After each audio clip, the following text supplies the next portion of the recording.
All right. Love the music. Love the music. All right. While everybody's filing in, I just got to post an update real fast on the Telegram. If you aren't following the Telegram, make sure you guys go follow the Telegram. It's where you will get probably the most amount of content from me. But if you are already following me there, then get ready because there's going to be an update soon. Gotta save a photo real fast. Hopefully everybody's doing good. If you're just coming in, I'm just updating the front line here and sending it to the Telegram. So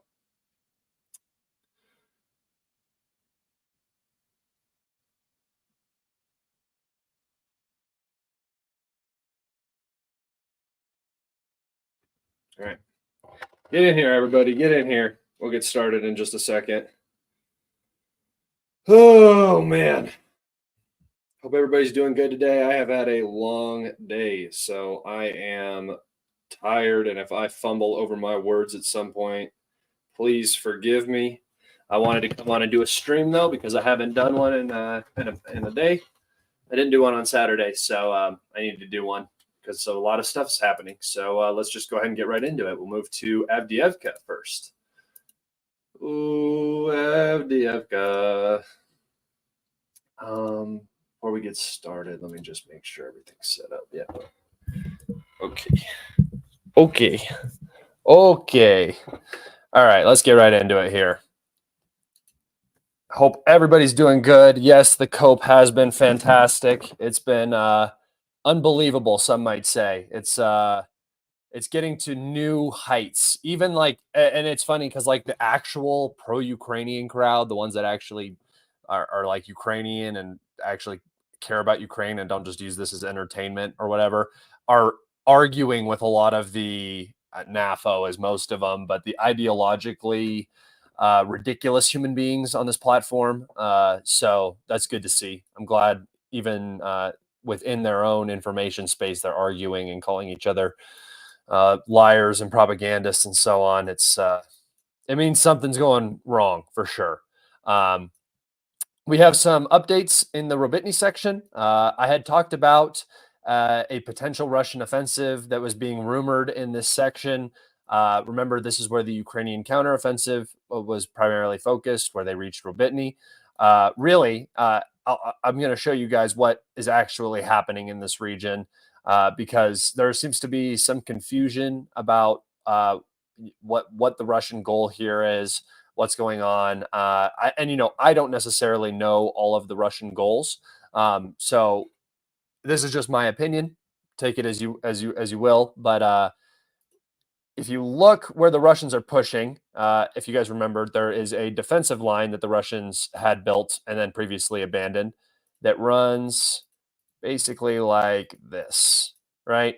And this map is this map doesn't include gray zone, so a lot of this is now in the gray zone. One of the Russian lines comes right out here and then cuts back like this and goes down. So this Russian line is this Russian line that's right here was the beginning of the first line of defense in the Zaporozhye direction for the Russians defending Tokmak. The Ukrainians barely penetrated, got into it around this area, got almost into Verbove. I think they entered into the northern end of Verbove, or the western end, maybe perhaps. But they didn't actually achieve any significant progress. The Russians have since then reversed out. They gains to here. The Ukrainians still were holding positions in these trenches here. Now all of that's gone. This will likely be captured in the coming days. This is also probably going to get pushed out. And really what's happening, and the same thing has happened over here. So this is the first day of offensive operations for the Russians in the Zaporozhye direction. They assaulted all of the old fortifications. There's fortifications all through this tree line that just zigzag through here. There's like fortifications like that all the way through, right? So they where did that line go? Where did that little line go? There it is. Um, they the Russians have so far pushed out and recaptured their uh, fortifications. Remember when the Ukrainians began their push down through Zaporozhye, they got down to about here and got stopped. And this is where we started to see the Bradleys and the Leopards start building up right here, just north of Rubitny. This is the area where things were going bad. And that's because the Russians had built security defenses in front of their actual first line of defense. So this security zone was what the Ukrainians really hit their head on hard and didn't get through the way they wanted to. The mass armored assault didn't work out in their favor. And really, the reason why they've been able to hold this salient for so long is because they are utilizing the Russian fortifications that they had breached as their own defensive measures. So what the Russians are now doing is clearing out the trenches. Once these trenches are cleared, everything from like everything from here. Actually, let me redo this. Everything from like here up is is practically open fields. There's not a lot of fortifications built up.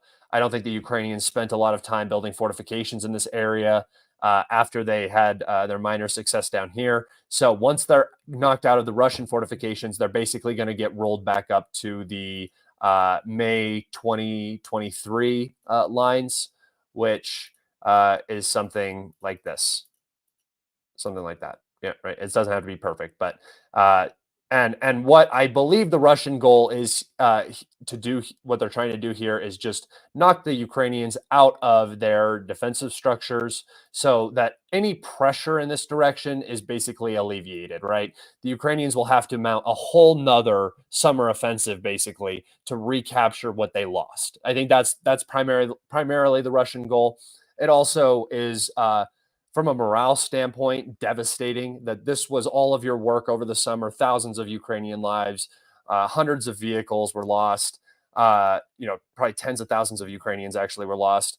Uh, Here in Bakhmut and the Velika Novoselka ledge right here. That's where a lot of the Ukrainians suffered. So to have that all reversed in just like if this happens in like a week or two because of all this progress that's already occurred, that would be the end for a lot of people with the morale.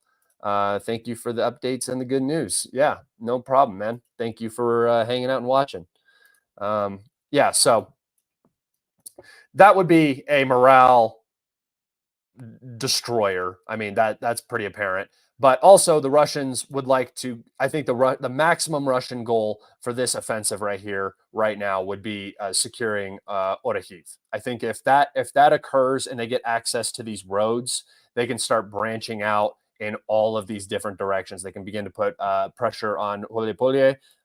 They can start to move up towards Zaporozhye, putting pressure on the city. They can move up, and then they can actually get behind the actual defenses in the east, in the Donbass, and really start putting pressure in all of these different areas.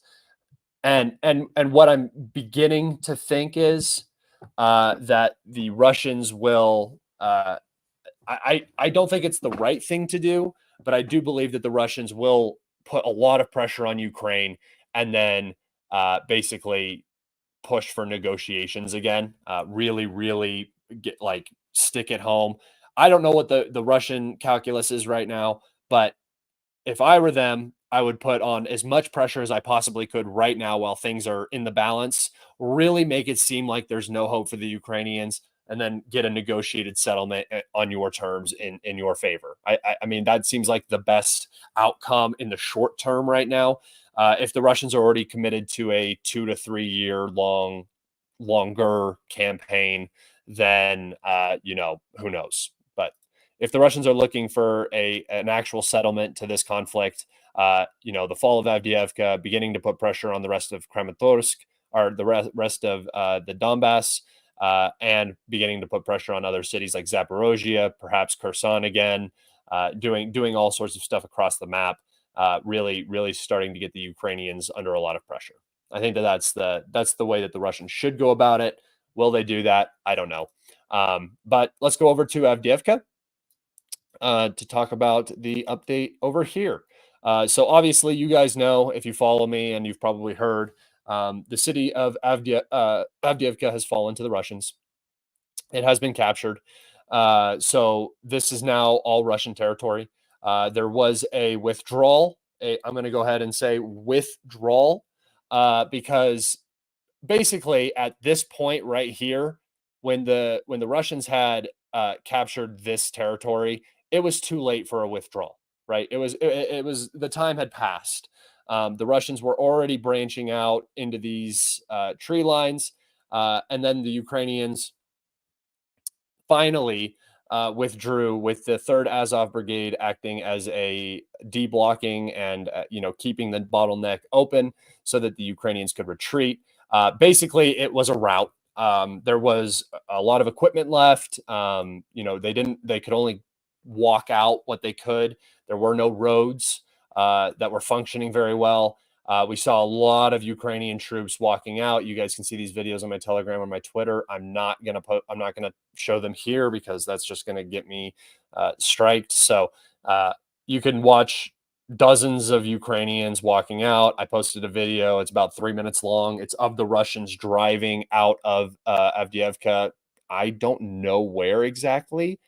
Perhaps somewhere in this area. I'm not 100% certain, but uh, it also may be down here. I don't know, but the Ukrainians were retreating out, and the Russians are just driving up to their new positions out over here, where the front line is. It's a rotation, or something's happening. You can see a bunch of different Russian vehicles going back and forth. It seems like a long logistics line uh, running out of Avdeevka right now for the Russians. But there's just bodies. There's just bodies in the field. I think there's like 6 bodies in the one 3-minute video where they're driving in a tracked vehicle. So less than a mile, there's 6 bodies. I mean, the losses for the Ukrainians going out of the city had to have been just horrific. We have FPV videos of groups getting hit. We have artillery strikes. It was not pretty. It was not organized. If anybody tries to tell you that this was some sort of well orchestrated withdrawal, it absolutely wasn't. A lot of Azov guys got caught in the train station. One of the commanders was captured. I've seen a lot of POW videos, and I'm going to now take us over to the deep state map, just so you guys can get sort of a understanding of how this battle went down over a time lapse, because my map shows what happened at the end, but it doesn't show over the entire period. So here's the Avdeevka salient. This is on the 7th of February. So 11 days ago, but just 10 for argument's sake here. We'll start it at the 8th. So basically, the Russians have reached the railroad. This was the center of Avdeevka. All right. This is when the talk of the coke plant being separated from the bottom cauldron began. I do believe that Avdeevka was pretty hollow. I believe the whole of the AFU is pretty hollow right now, but particularly this salient was hollow. So the Russians moved quick, and they took advantage of that. Here's the 10th. They've now crossed the railroad tracks and are now about to cut the last line of supply, which it's already cut because of how close they are, but it's a different story. They're expanding out. The 13th, they've crossed now, and they've expanded out into the fields. This is when the order to withdraw basically came in. It was once they realized that there was nothing that they could do, they had to get out of the city. They ordered the withdrawal. For these guys, it was too late. These guys got slaughtered, basically. A bunch of them tried to leave, and they took a lot of losses. Then they went back, and there's like some reports of war crimes, some reports of, it's just soldiers holding a position and fighting to the death, basically. This, for the Russians, this is not my opinion. I do not hold this opinion. Avdeevka is the reason for I mean, I do hold this opinion, but I do not hold the reaction that they undertook to this opinion. Um, Avdeevka was a lot of the reason for the suffering in Donetsk, right? It was where a lot of the artillery was that was shelling the city of Donetsk consistently. And so, the people in this region, especially the DPR guys, they have been dealing with their civilians, their families getting shelled a lot. And particularly, the Ukrainians sent in the 3rd Azov Brigade. So, not the best choice if you want to avoid, people not being taken prisoner. But it's a war. You know, it's very unfortunate, but you have groups that are terrorizing, another group. Basically, I mean, what it's hard to expect anything different. But I want you guys to remember this pocket because this was the major defenses. But on a satellite map, which I can actually go to a satellite map right here and show you, these defenses don't look like particularly anything, right? It's the ring road and it's the old air defense base and the dachas. I'll take you actually back over to my map to show you before I go to Twitter to show you what they actually look like and why they were so difficult to get into. But first, let's go through the rest of this timeline. 14th, we can see this pocket is beginning to close. The Russians have further expanded out into this area. Once this happened as well, the coke plant it's not worth holding. It was getting hit by fabs. I would really encourage you guys to go onto my Telegram or my Twitter and scroll down through and see the videos of the guys in Azovstal. It's archival footage of them, or sorry, Azovstal, the coke plant it looks like Azovstal, getting hit by fabs while they're in the bunkers in the underground facilities in the coke plant. And it is just, I mean, it's so loud that it like messes up the mic on the phones and stuff like that. It's unbelievable. It's where like you get shell shock from. You should go watch it. It's very very good. I'm not going to show it on here again because anytime you show people in any distressing situation, usually you get strikes. So again, this pocket, the Russians continue to expand. At this point, the city's pretty hollow. The Ukrainians are filing out or filing into the 9th district. They started pressing in. You can see the gray zone is starting to expand because the Ukrainians had retreated on the 16th. On the 17th, the Russians further expand out towards Lashtukny. And then, boom, just in one day, the 16th to the 17th, the announcement of the withdrawal occurs. And then on the 18th, or the 17th, sorry, the 9th district and the coke plant both fall. So just from a couple days ago, let's go back a little bit more. So this is the January the 1st. You can see where the front line is. And now let's go all the way to today, and you can see how flat the front line is. So good move by the Ukrainians to withdraw. It took way too long and they lost way too much in the city anyway, but at least they made the right decision eventually and got out. Now the Russians will be pushing into what were the defensive lines that were protecting the salient this way. They're not so good against protecting from Avdeevka itself. The Russians now have the city to use as a logistics point, just like Donetsk was for Avdeevka. And the Ukrainians do not have anything like that in the rear behind them until they get way back over here. So the Russians now have the advantage on this whole entire front.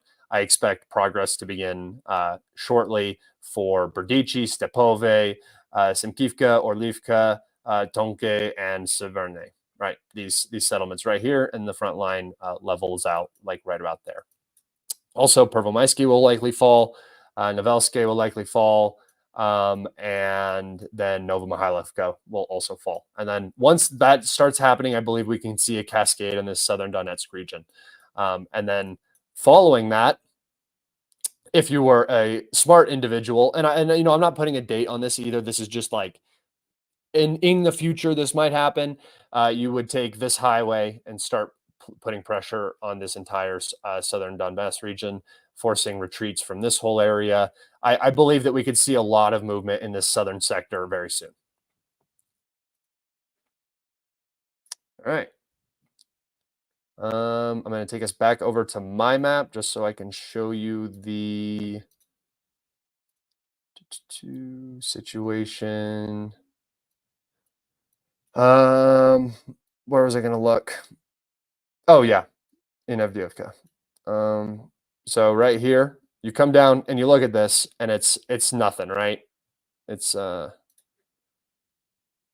look at the air defense base, it's like 4 or 5 buildings, right? It's all blown to hell. You can't see anything. So there's trenches, and you're like, no, there's something there maybe, but really you can't see what's going on here. And then you come up and you look at where am I? Oh yeah, you come in here and you look at this. This is just a ring road, right? Everybody's seen these, driven through these in your own countries, wherever you're at. In the United States, we have plenty of them. And then this is just a small dacha area, right? It doesn't look like anything. And then I'm going to show you what these had been turned into, because a lot of people don't understand what kind of fortifications we're talking about here. So let me go over to my Twitter. Marks, all bookmarks. All right.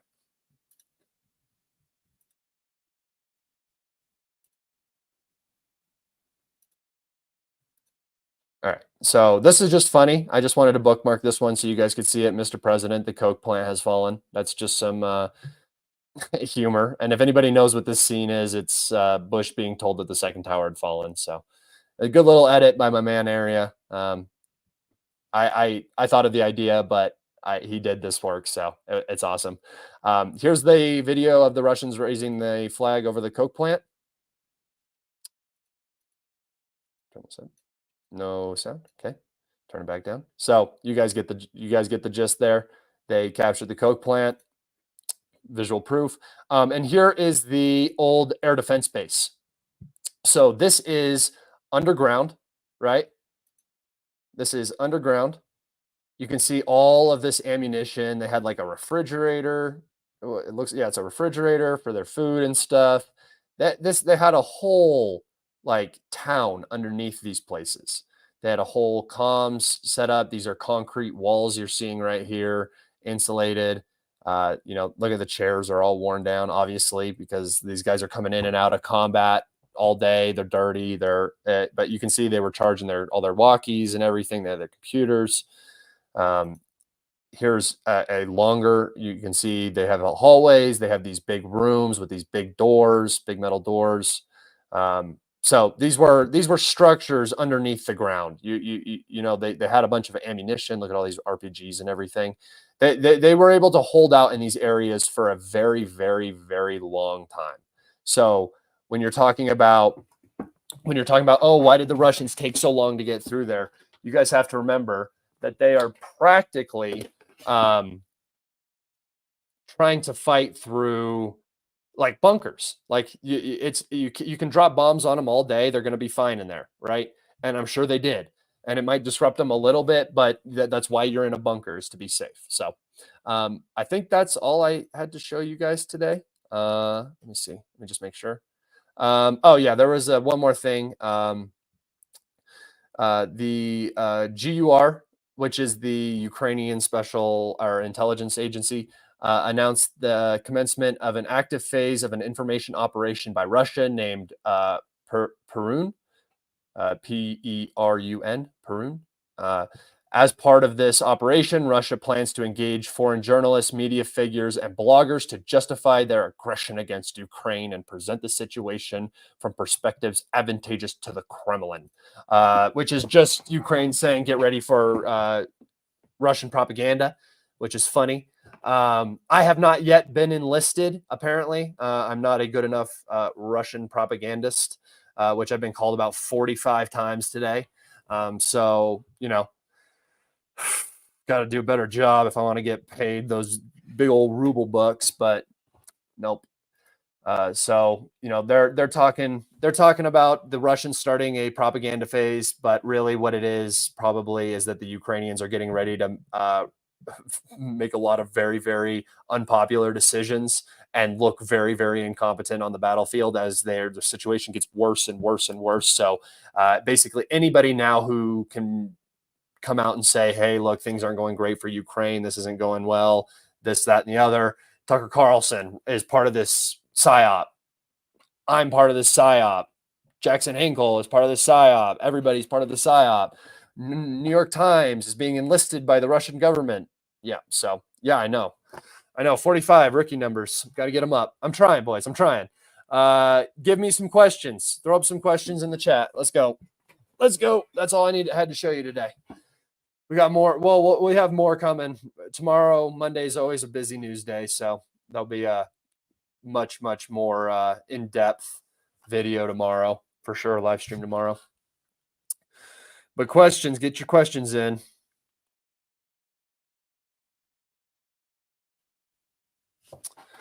Stupid delay on this thing. It'll be a minute.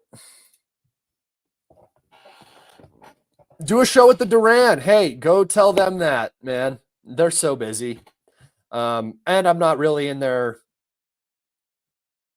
at their level, right? So, you know, if they want to have me on, or if they want to come on my show, that'd be great. But I'm not going to be like, hey, can I come on your show? That's super lame and dorky. If anybody wants me to come on their show, they can invite me. If they don't, I'm not going to, you know. Which front do you think will most likely see the focus of the Russians? Well, eventually, I think it has to be Kharkov and the LPR, right? That everything east of the Oskol sort of region is what I would assume would be the next, because that's the next logical progression for the Donbass, unless they want to try to go through the south, which I haven't really looked at it. I'm not saying, I don't think the Ukrainians have a lot of fortifications down there, so that could also be a potential way to get around that urban conglomerate. Let's see. When will Russia deploy more troops to the front, or are they already sending them in? No, the Russians are playing much slower. They're trying to work very, very slow and, reduce the casualties while yielding the most success that they can on the battlefield and attriting the Ukrainians as much as possible. So they have plenty of reserves. They're moving the reserves wherever they need to, but no, they're not like throwing all of their men in, and they're not going to. Where does the line stabilize outside of Avdeevka? I will show you. It will stabilize likely,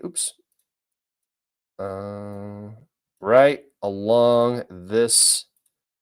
I haven't actually looked at the topographical map, so we can go do that today together and learn something about the backside of Avdeevka. I've spent so much time looking at this side of it that I haven't actually gone and looked at kind of what's next on the back end of it. But for right now, this would be, along these valleys, I guess they're kind of like creek beds in the towns. This would be the good line. It would give them a good buffer for Avdeevka, and then they could start working north towards Orchitny, which is the goal. Because then you get on this highway and this supply line and this railroad, and then everything starts moving. So, but I will take us over to the topographical map, actually. This is Bakhmut, but I will move it, and then I'll open it up so you guys can see it.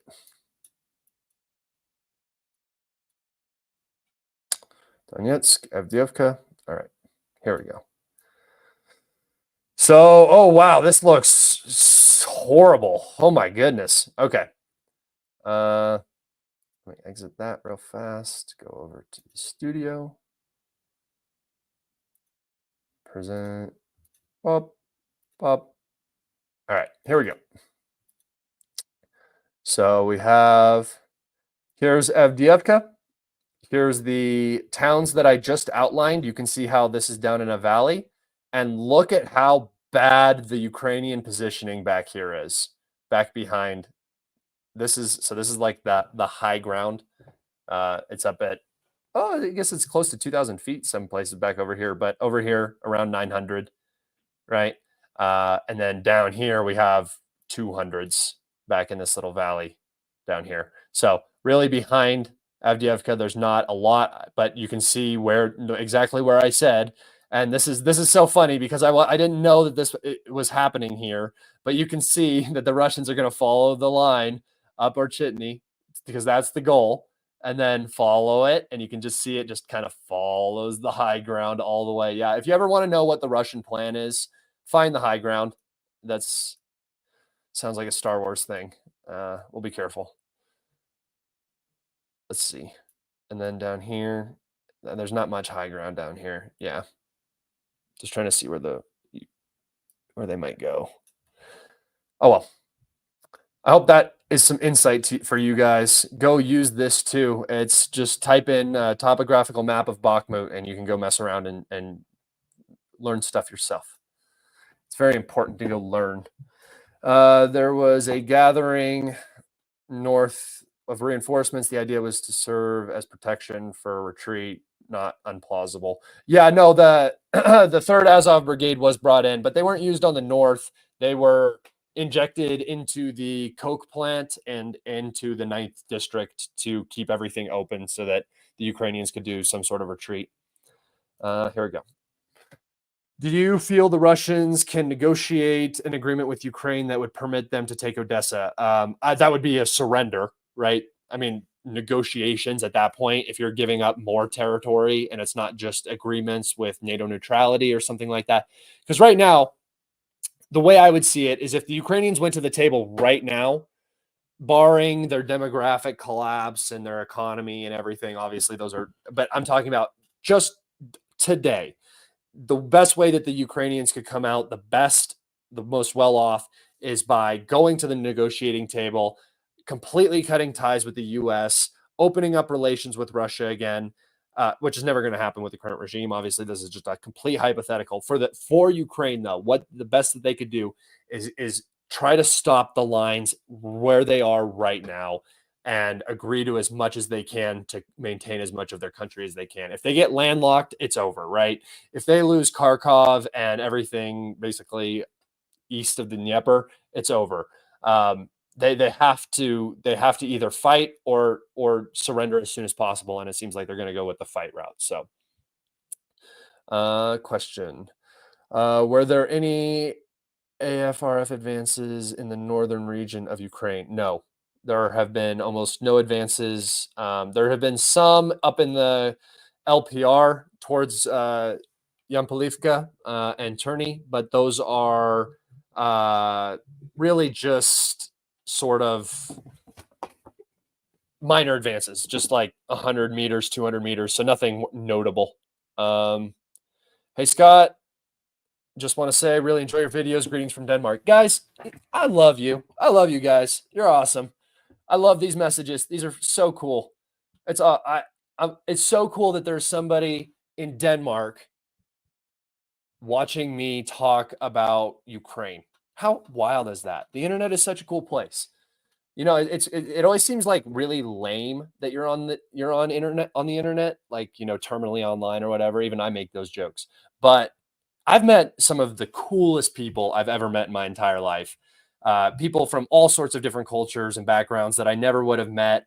I mean, I guess I could go travel, but, you know, it's hard to find people that you can relate to that are from a completely different background, or people that you don't relate to that are from a completely different background that you can communicate with. And that's kind of what this has done. I've learned so much about so many different cultures, and it's really, really cool. Thank you, Scott. Thank you, man. Thank you, Zo Young. You're the man. Question: it seems disgraceful that Ukraine waited so long to abandon Avdeevka. Why throw their army to the wolves like that? Can you explain the rationale? Oh, yes, I can, good sir. I can, and this is something that nobody wants to talk about. But this right here, like this, was one of the single strongest defensive lines in the world. It is one of the most heavily fortified, heavily protected areas on the planet. I mean, you're talking like the North Korean DMZ is kind of like this area, right? You remember the North Korean DMZ has been around for 60 more years than this has. So try not to, relate them too close, or 50 more years or whatever. But, so they're much bigger in Korea. But these are, it's like nothing else like this on the planet exists, really. There's not an area that has been so deadlocked in war that they have literally spent all of their time in what I would consider like the cold years of this war, which were like 2015 to 2022, basically. Um, there's nothing like this in the world. It was just built up and designed to protect and keep the Russians out. And that's why the Ukrainians didn't want to abandon it, because they know that they don't have time. They don't have 10 years to build this defense line again. The same goes for New York and Torsk. These places are like fortresses, right? And they're likely going to be surrounded and cut off, because this is so much. I mean, this is just insanity. The Russians might go for it. I don't know, but I believe, and actually, we can go over and look at the topographical map again, because this is always a good resource to use. And we drag it over here. Oh no, it's in a different language. Hold on, guys. Oh, there's Donetsk. Sorry, I get lost sometimes. They know that they don't have anything back here, right? And so same goes for Newark and Torsk. And you can see how it's on this high ground that runs right into it. Obviously, there's low ground behind it, but until they start to capture this up here, which is Klishchivka is over here. And then this is the canal that runs through Chasiv Yar and Bakhmut. Until they can capture this high ground and start like forcing their way behind this settlement, it's just going to be a deadlock. So that's the reason why they don't leave. They don't leave because it's the best option. Like Avdeevka was the best option. They don't have another Avdeevka behind it. So yeah. Let's see. The next prize is Kramatorsk Slavyansk. Once they've taken note of negotiations will start. I don't believe so. So here's what I'm thinking. If the Ukrainians end up fighting that long, unless there's some major collapse, but this plays into this, right? Remember how long Bakhmut took? Remember how much of the Ukrainian army was destroyed here? Remember how long Avdeevka took? The defenses are stronger, right? So it takes longer, but there's a reason why the Russians aren't moving fast. The counteroffensive didn't go anywhere. It wasn't successful. Is they're just degrading the Ukrainian military. They're degrading them. So if they fight through Konstantinivka, if they fight through Druskivka, if they fight through Kramatorsk, and they fight through Slavyansk, there won't be a Ukrainian army left. There won't be a Ukrainian army left standing in the way. That is so much fighting over such a long period of time, unless the Russians just inject a ton of men and material into the SMO zone. That's not going to happen, right? So by the time the Russians get back towards Kramatorsk, the war should be over. I mean, there's not enough manpower in Ukraine to fight Chasiv Yar, Seversk, Konstantinivka, let's just say Kramatorsk and Slavyansk. That's like 5 more battles, right? And these battles took like 6 months. This took like 4 months, 5 months. I get, like at the end of January was when this battle was pretty much over. So there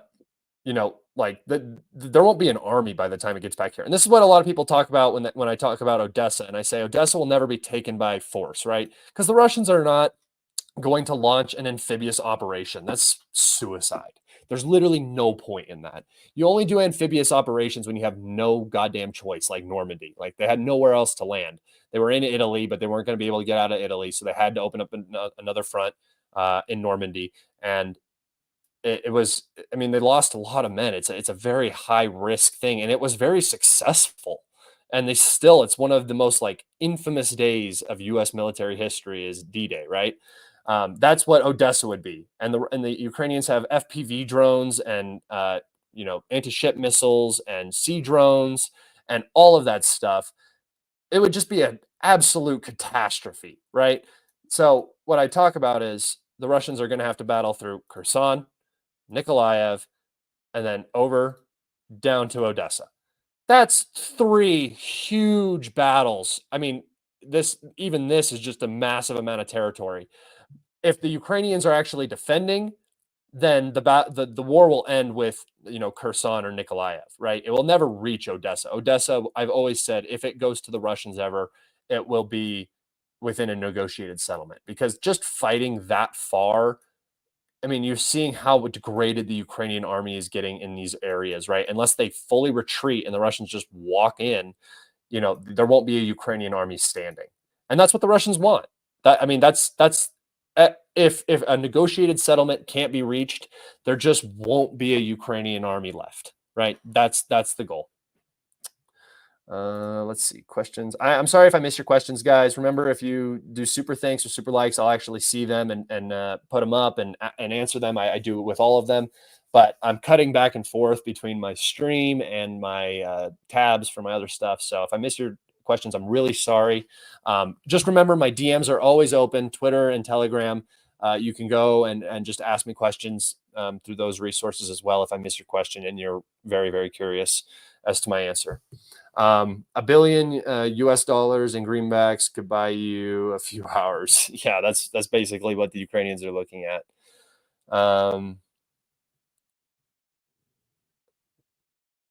Let's see. Question: aren't Russians gaining momentum due to degraded Ukrainian air defenses? Isn't it likely the momentum for collapse is gaining? Yeah. So with every single loss that the Ukrainians take, that they're not able to, recuperate, it gets worse and worse. So yes, it's going to be this ever snowballing situation. You saw it with Avdeevka. Like, think about how long that battle would have taken if the Ukrainians would have been healthy. That's the issue, is that the Ukrainians are not healthy right now. When they were fighting in Bakhmut, they had all of their reserves ready to go for the counteroffensive. They were getting them ready. They had all of that injection of armor and ammunition and everything. That's why the Battle of Bakhmut went so long, and that's why everybody says in the information space that Bakhmut was really what set the Ukrainian counteroffensive. I mean, it was probably already going to be stillborn, but even more so without the armor and all of that manpower. And then they didn't even commit all the way in the counteroffensive. They split it up because they didn't actually believe in it. And they were smart they weren't smart to split it up, but they were smart to not believe in it and try to push through with all of their might and actually force a breakthrough. Saved more people's lives, is what I'm saying.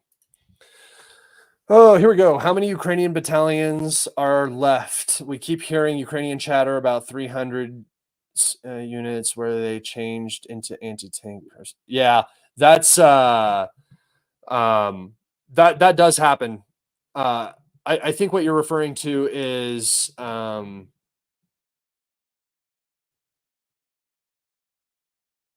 I think what you're referring to is the artillery units and the engineering units and stuff that is now being forced to become infantry. That is what is happening. We're getting all sorts of stories about that from all over the place, and they're having a very difficult time. They're going to have to change their mobilization laws to actually mobilize more people. So, yeah, the Ukrainians are looking at a pretty steep manpower issue. How do most Americans feel about Ukraine right now? They don't give a fuck, man. You have like the MAGA group who is very anti foreign aid right now. So they're trying to prevent you know that from happening. But other than that, nobody talks about Ukraine. Nobody gives a shit. Everybody thinks it should be over. A lot of Americans don't think Putin is bad. The what you see online is not what actually represents the American population at all. You're talking about a very vocal minority who's super annoying and the worst human beings on the planet, basically, who are like cheering the war on. That's not the American position. The American position is that still happening? I talk to my friends all the time, and they know that I do this. And particularly one of my friends, he always goes. He literally will always say, "That's still happening," like to tease me about it still going on. And I'm like, "Yeah, bro, it's still happening." Um, you cannot beat the U.S. propaganda war, but you can load a howitzer with Reddit gold, and that reality is dawning on a lot of people. Oh, but you can't. Oh, you cannot beat the U.S. propaganda in a propaganda war. But okay, there we go. Sorry, misread. Yes, that's true. The everything's coming home to roost right now. They're learning the hard way what is happening, and that basically what we were saying all along was not pro-Russian, was not anti-Ukrainian. It was actually very much pro-Ukrainian. Like that's the thing that I've never understood. The entirety of the war, I've been called a Russian propagandist, this, that, and the other. And the entire time, what I've been saying is the US is going to and abandon you.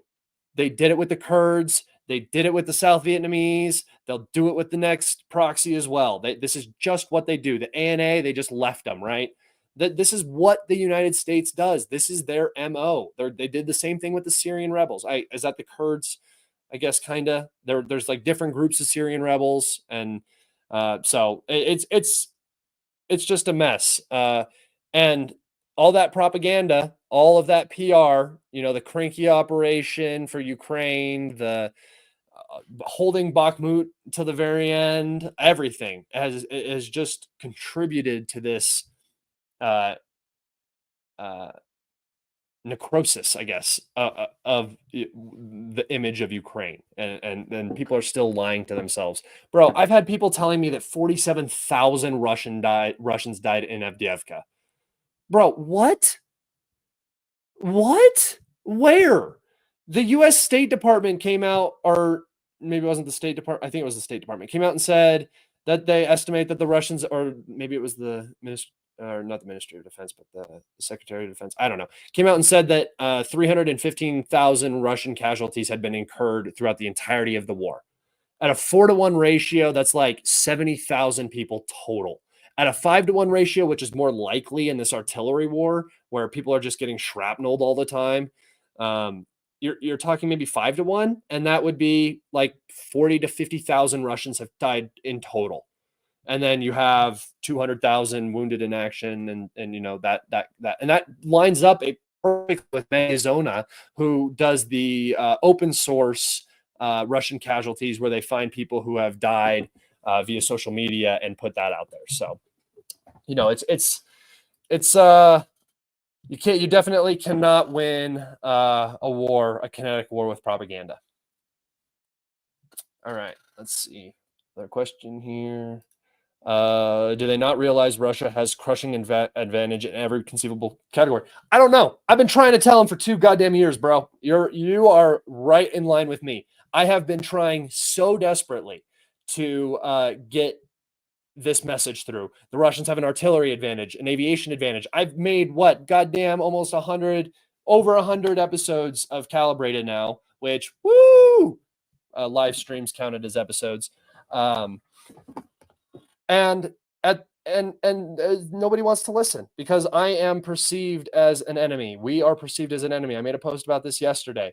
Anybody who says anything that isn't in the narrative is perceived as the enemy. And really, all of the problems that you're running into are problems that we've been talking about for months. Manpower issues. They don't have the means to mobilize. The U.S. doesn't have the means to continue supporting Ukraine with ammunition and stuff like that. It just goes on and on and on, man. It never gets... it never gets through.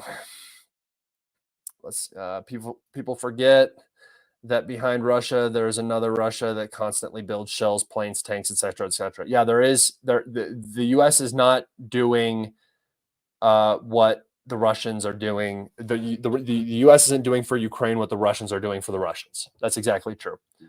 And that just comes down to the fact that for the United States, I mean, now it might be existential, but for the United States, the Ukraine war is not an existential crisis. For Russia, it is an existential crisis. That's the difference. You have one side that treats this as a war. They've mobilized their economy in the rear. They've mobilized men. They're treating this as an actual event compared to the U.S., who is treating this as a proxy war. That's the difference.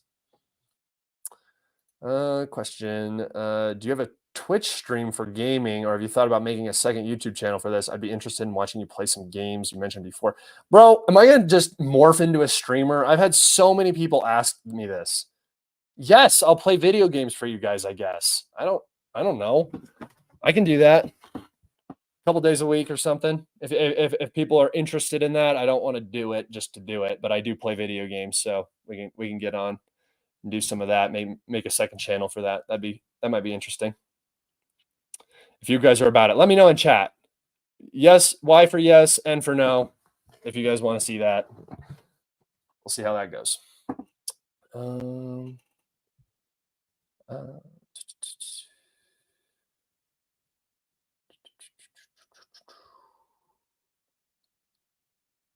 Will the war ever come to the Americas? Come home to the Americans? Probably not. We got the money jackpot with our geographical isolation and our very, very, very weak neighbors.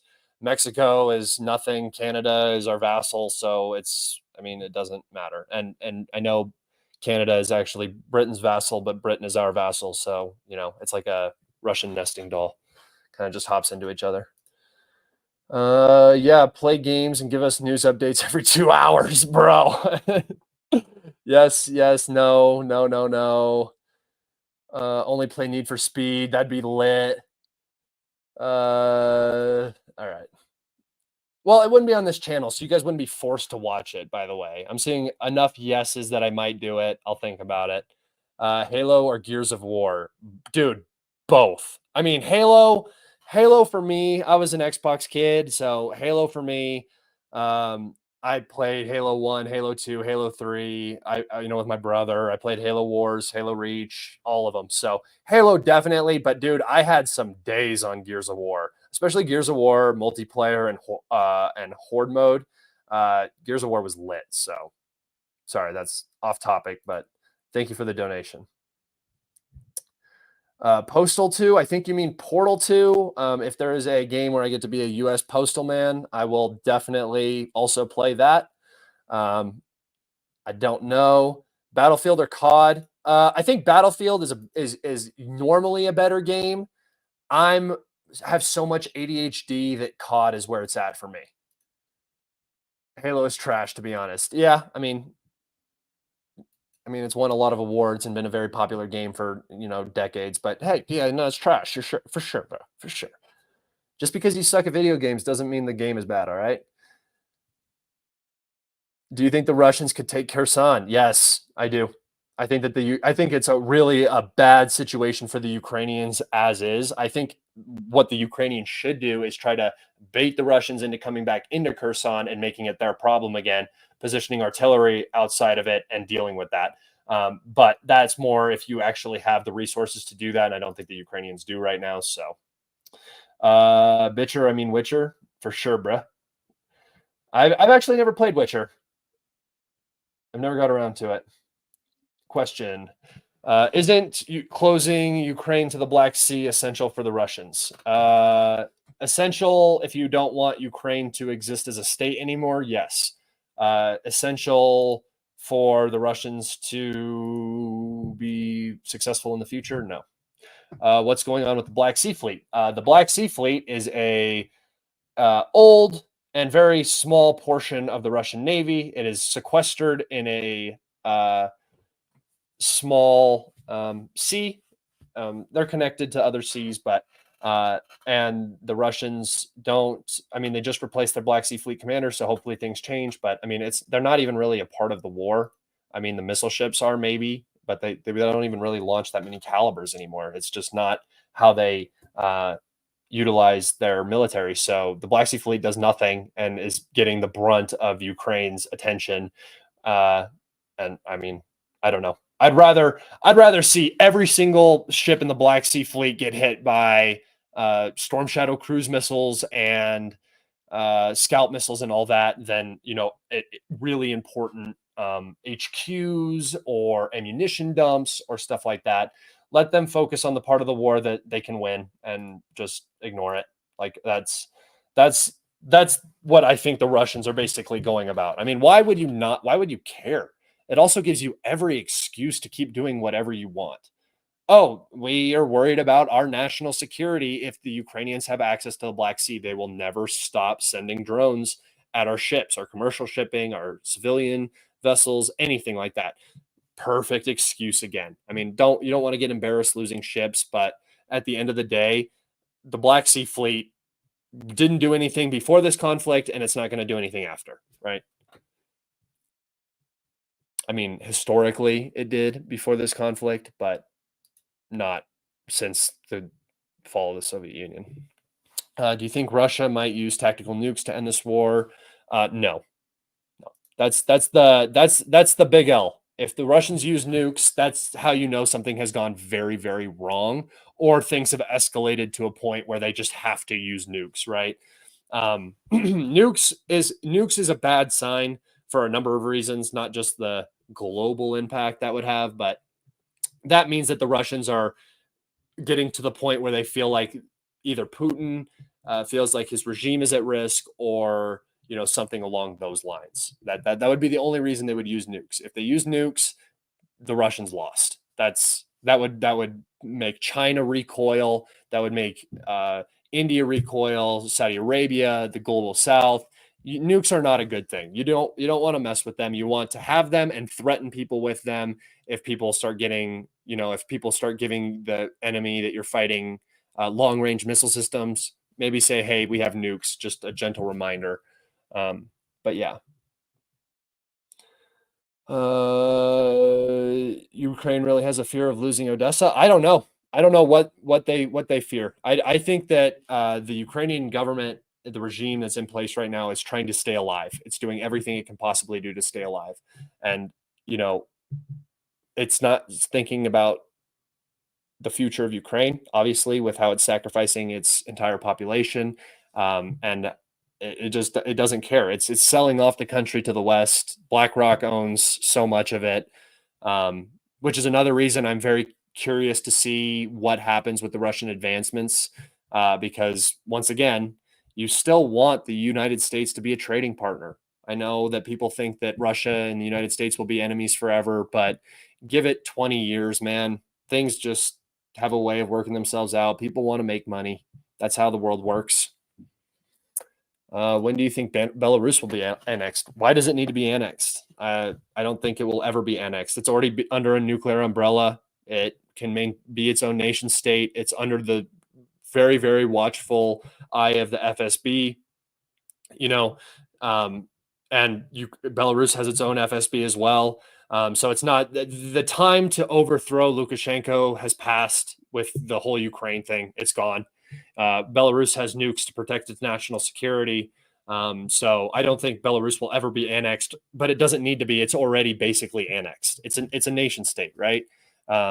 It's right across the border, and they have open borders practically and open trade. And Belarus has been sanctioned just as much as Russia has. So they're already basically one state. There's just a border and a name to keep the populations happy, really.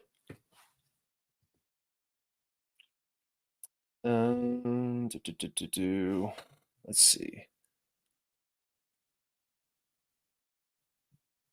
Any more questions? If you guys have a couple more, I'll probably do one or two more questions, and then I'll wrap it up. We're getting close to an hour. So all glory to Bakoto. I'm going to butcher this.